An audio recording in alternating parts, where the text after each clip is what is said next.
Ubaba uDlokovu umphathi walombono, unkosikazi wakhe,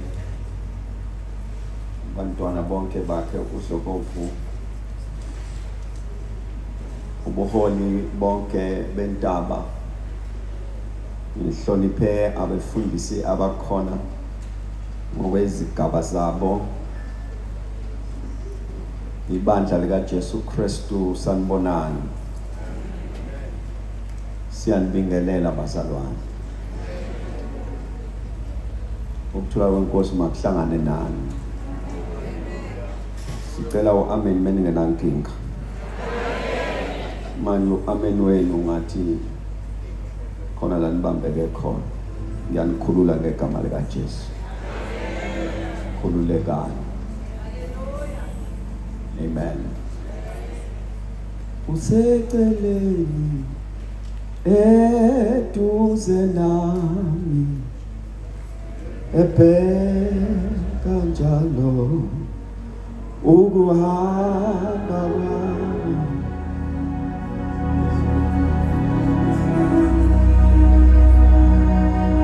nasekufeni angingenise ekhaya nomikatazo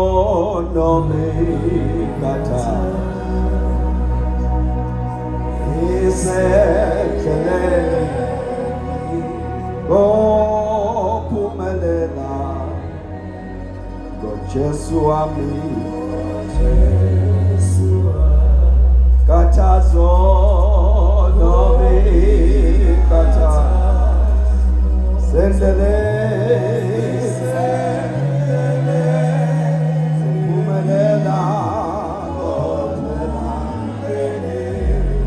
Jesu wami usekelele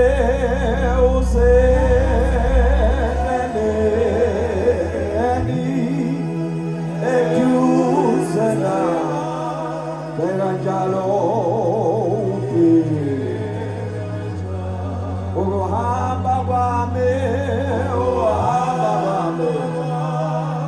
zongisiza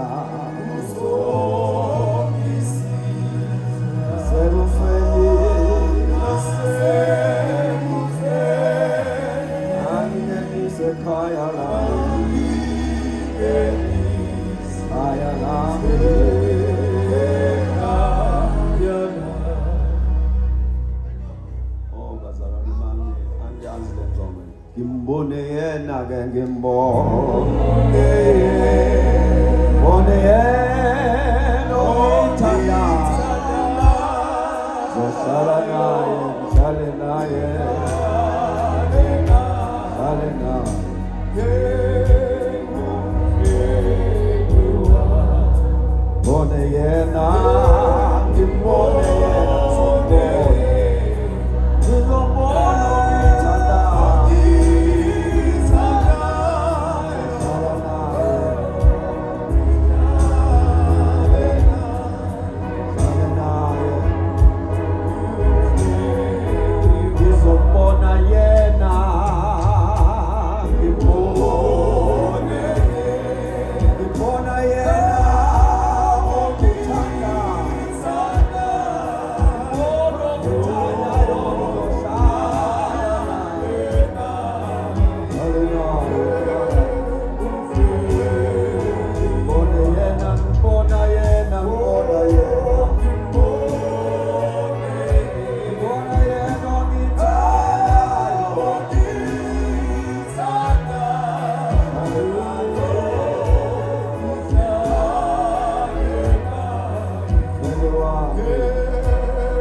We will take it from where we left yesterday.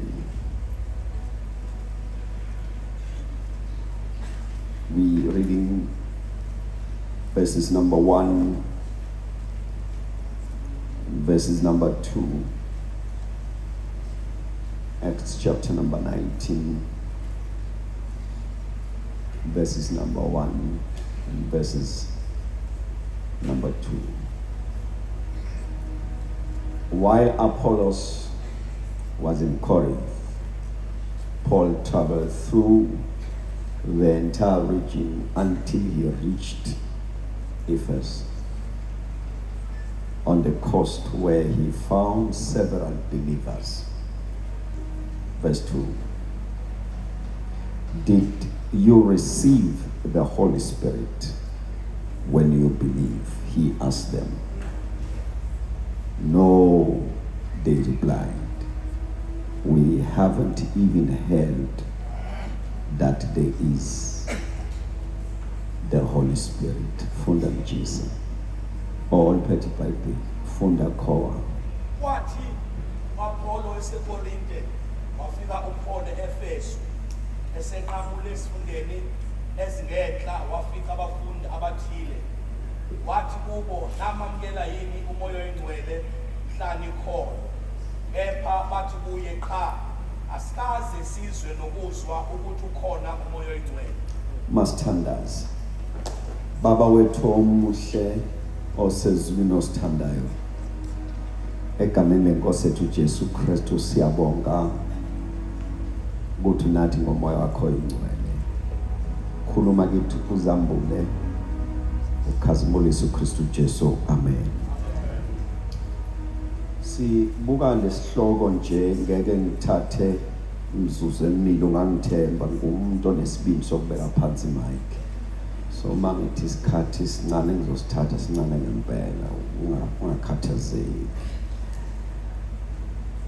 Sibuka lo muba la sushiye khona uphezulu kwalombuzo ukuthi mhlana kholwayo namamkela yini umoya ongcwele. It's a question that Apostle Paul alibuze abazalwane.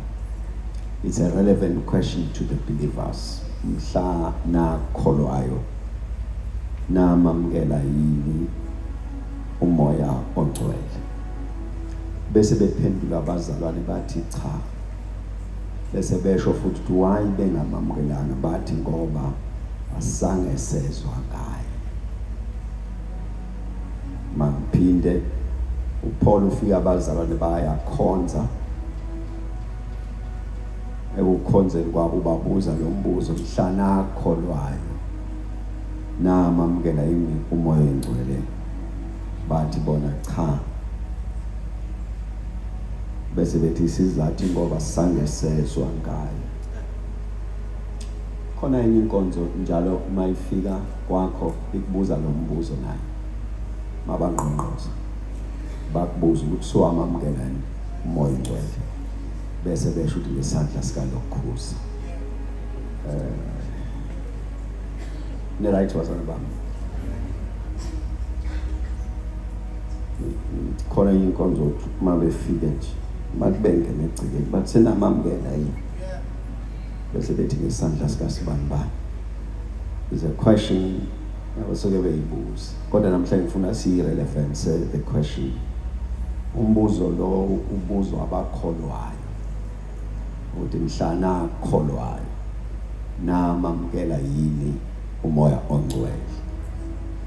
Lo mbuzo ubuzwa uMapostle Paul because uJesu uma ehamba kuJohn 14 wathi bafundi bakhe angishinodwa, kodwa ngizofike ngicele uBaba athumele omunye umduduzi umoya ongcwele.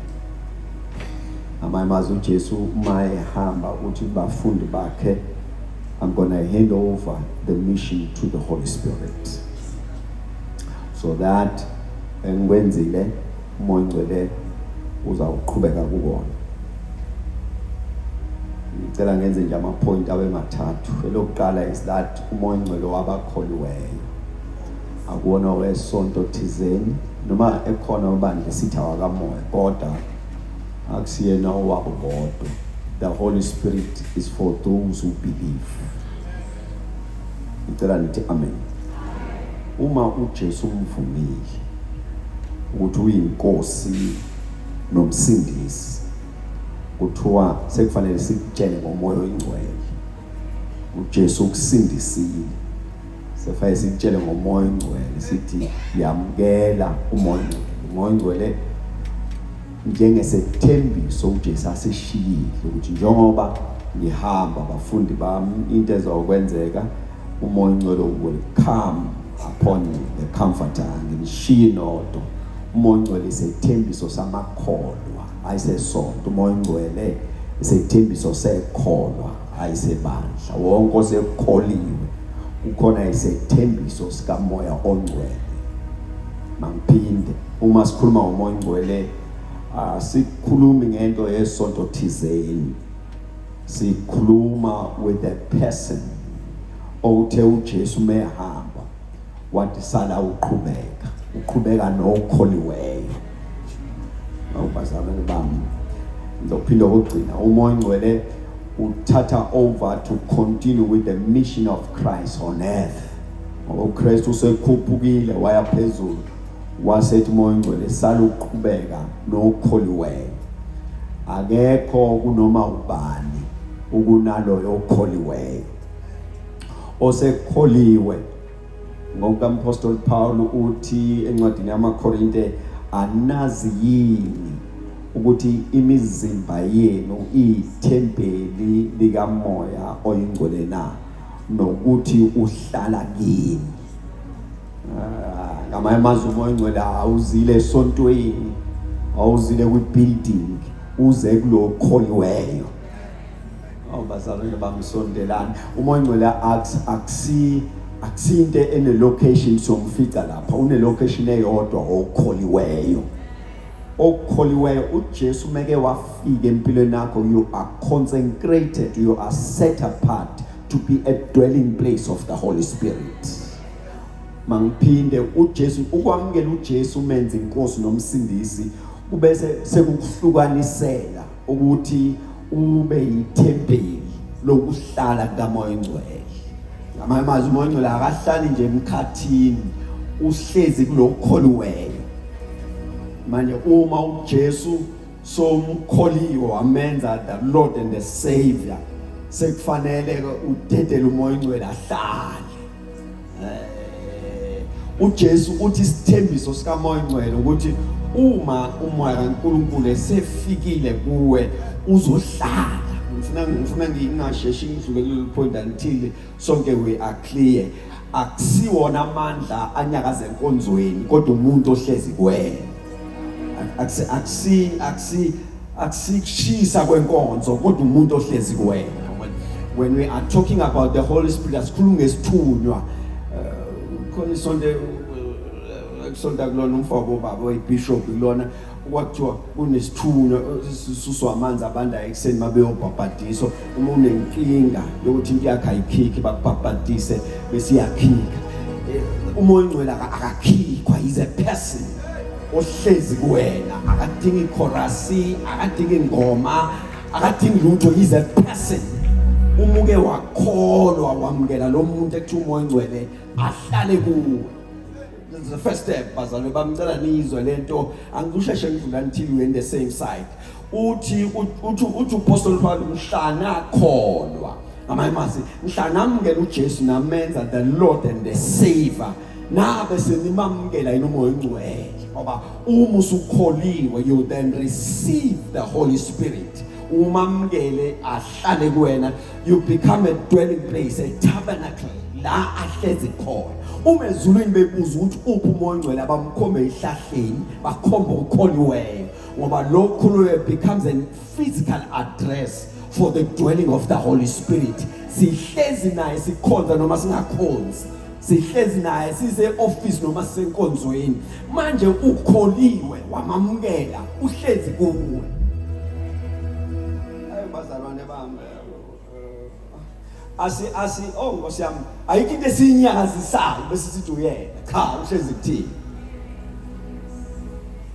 That's the first thing that I must make ibe clear ukuthi uhlezi kuwena. Sizakuya ngaye esikusebenzisa kodwa asiqale sim-establish ehlezi kuwe so that impilo izoba lula. Mang-edele contribution. Bantu abafunde isiGreek leli gama elithi umoya ingcwele malisuka esiGreekini kuthiwa iparakletos. Leli gama mabalitolika bathi uhelper, ucomforter, uadvocate, uintercessor, ucounselor, ustrengthener, ustandby. Awubazalwane mama ngiphinde kokugcina kuthiwa uma umoya kaNkulunkulu esihlezi kuwena unomsizi, unomduduzi, unommeli, unomnxuseli, unomeluleki, unoqinisayo, unohleze eceleni kwakho. Abazali intshumayelo izoba mfushane ngiyayizwa izoba mfushane angiphinde kuthiwa ngamanye amazwi uma udinga usizo lula, uma udinga induduzo ila, uma udinga inxusa lila, uma udinga umaluleki ula, uma udinga oqinisayo ula, uma udinga ominawe ula. Umoya ingcwele uze ewusizo lohambo lokukholwa kwakho. Lendlela ayizuba lula uzocrema amavesi kuphela. Ayizuba lula mawuzokwazi itshumayelo zomsimanga kuphela. Ayizuba lula mawuzokwazi iformat yenkonzo yakho kuphela. Khona usizo. Igama lalosizo umoya ongcwele. Kuthi lo osekholiwe anikezele lolu sizo.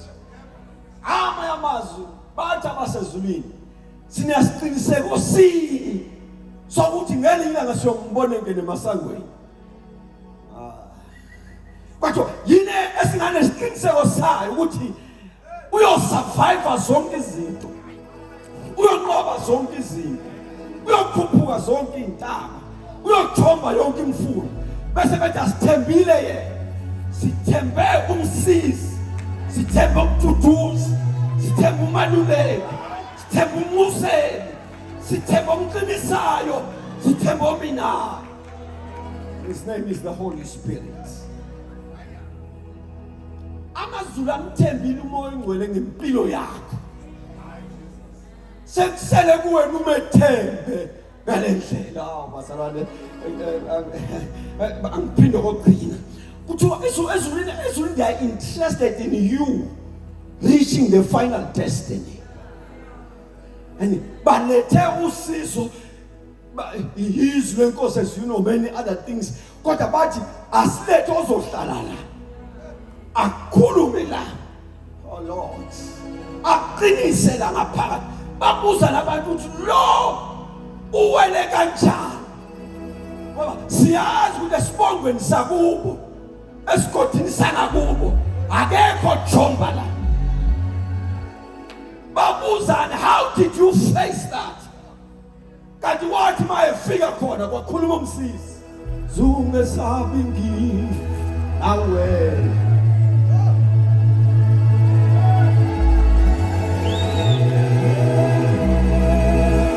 sinosizwe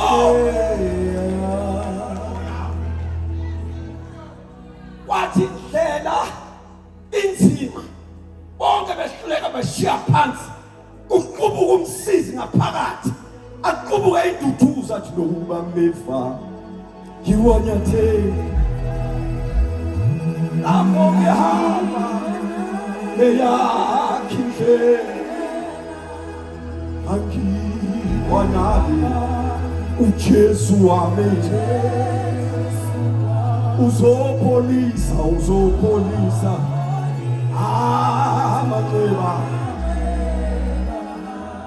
ukhona umduduzo hlezi la sikhala inyama singabhalwe ebusweni sibhekana nezingxaki bantu bayasibheka banento eshiwoyo ekubhekene nayo nobuso bakhe ihlangana wenze njani kolonye ezenhlizweni.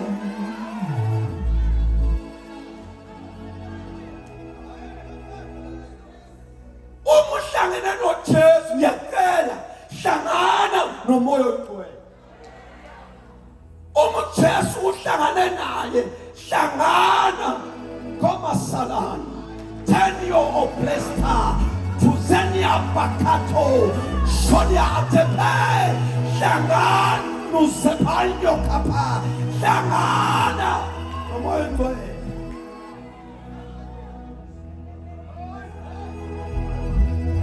Mahosinia apalosokopo mengozike pa zakata papa kenyo selelia tamando bandondo sha hlangana nomnikazi wenkonzo, hlangana nowazi konke, hlangana nohlolisiso ukuthule hla etaphani yaphele yini namasuli ya atapha nozeletha kha.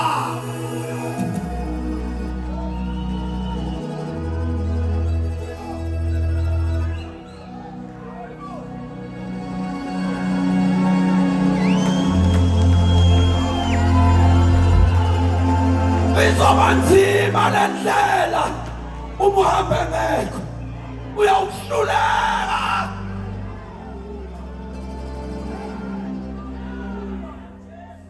Bathi umoya oyingcwele i-standby. I-standby into ehlala ikuthele ukuthi makucisha izinto ngiyongena kuba ngathi azange zacisha. Ngesikhathi se-load shedding khona ama-generator abethiwa ama-standby ama-ofisini amakhulu kuthi nje makuhamba ugesi ungakaqedi ukuthi wahamba ugesi ube usukhanya, ungakaqedi usathi ukuthi hawu wahamba ube usukhanya. I-standby sileni ukuthi kwacisha kwakhanya. Kuthiwa umoya oyingcwele is our standby. Uma imali ichafa, he takes over. Uma medical aid ihluleka, he takes over. Uma bangani behlehla, he takes over. Uma isibongo singasanisebenzeli, u-standby. U-standby. Ngeke ngife kalula, khona u-standby. Ngeke ngithuke kalula, khona u-standby.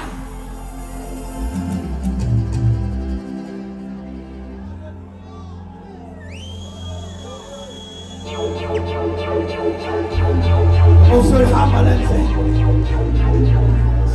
lendlela ngoba khona esibuza kuyena, unesibuza kuyena ulangaphakathi lizanqobo ngihlethile khona esibuza kuyena, khona wazi uhambo.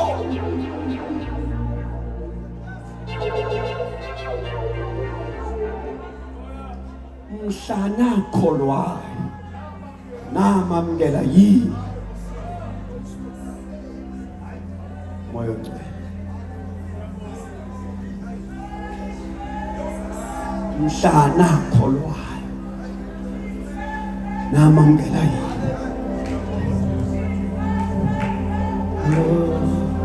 Mhlana kholwayo awubasana ngoba ngiqedile unjalo unjalo.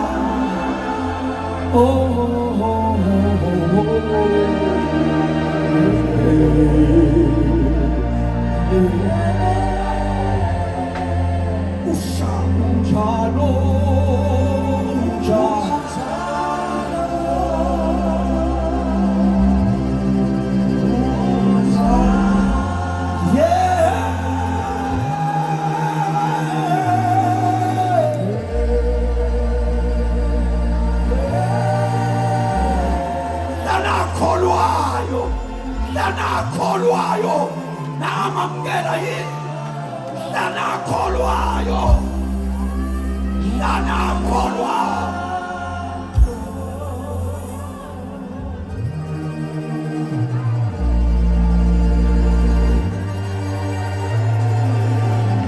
Sime sonke ngeenyawo, hano nanoshiya Siyathandaza sonke lapho esikhona.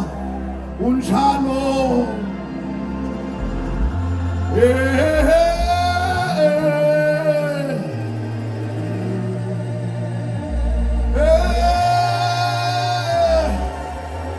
Nawe nawukhona shona unjalo. Unjalo, unjalo.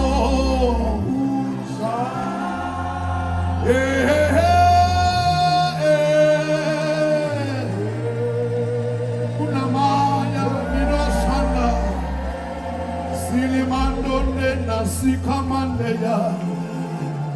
Unjalo, unjalo, unjalo. Opina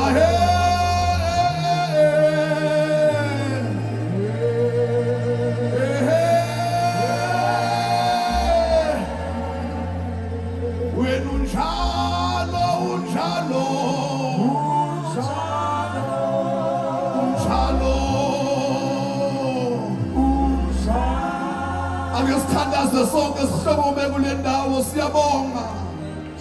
Kunaya silamande hinano sikamandaya ilakho namahande sikhande.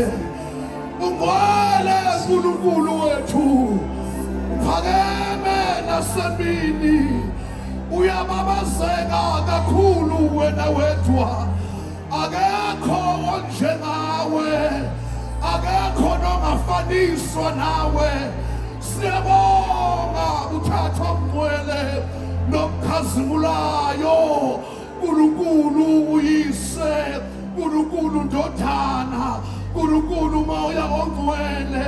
Baba siyabonga, sivula inhliziyo yethu emsikamamini. Moya kaNkulunkulu siyakwamukela, siyakwamukela, siyakwamukela. Sibhabhathise, sikwilise kuwe, sifihle kuwe. Wena ungu-standby, wena ulusizo lwethu, wena umduduzi wethu, wena uhamba nebandla lakho, wena ophayo amandla oyethileyo. Sikhona kule ntaba evutha umlilo, sikhona kule ntaba yaseSiyoni. Moya ongcwele kaNkulunkulu, yembathi ibandla lakho, ngena phakathi kwethu, hlala kithi Nkulunkulu wethu ongcwele. Siyakwamukela emini Kunaya, siyakwamukela emini Ribato, siyakwamukela emini Zilekhona, siyakwamukela emini abangcwele. Ukhona, ukhona nawe la ukhona nje. Vula inhliziyo yakho, vula umlomo wakho uthi moya ongcwele, moya ongcwele, moya ongcwele, moya ongcwele, moya ongcwele, moya ongcwele, moya ongcwele, moya ongcwele, moya ongcwele, moya ongcwele, moya kaNkulunkulu. Hallelujah, hallelujah. Unamasenikana sekonia no silihanda inamakuna mandana selene na sikamaya kulimahanda dedededeshe ikutamasihanda ilana na sikomokote zekamanda na sikulamaya kanese kementola handa likaima kamashina mando ulikana no sikania haya handeke mahanda labaya ulilele kanano shandaya ihandoto sakapa kuna mahande tetele besia kodeba kana mashandaya makube baba njengomlilo ofanele emathanjeni ethu ohlala kithi nathi sihlale kuye ungavumi sithule egameni likaJesu. Thatha indawo yakho moya kaNkulunkulu.